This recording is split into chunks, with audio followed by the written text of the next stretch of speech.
Siya nga po pala guys, ayan, naglilipat ako ng halaman kasi yung mga binili kong halaman, ayan, hanggang ngayon po, hindi siya nalaki. Yan po yung yellow bell, nilagay ko na po sa paso na malaki.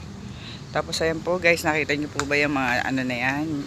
Hindi po yung basura kasi ang pinag-abuhan po niyan, pag yan po ay hindi na mainit, ay kukuhanin ko po yan.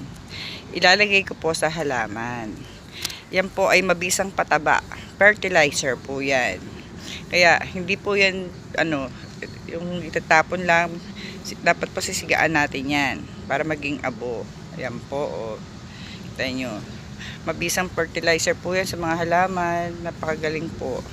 At ito nga po pala, yung binigay sa akin ni Nanay Senya. Shout out Nanay Senya, Arsenia Beltran. Ayan po Nayo. Nilagay ko po sa malaking ano, lagayan. Buhay na po ang yung gumamela.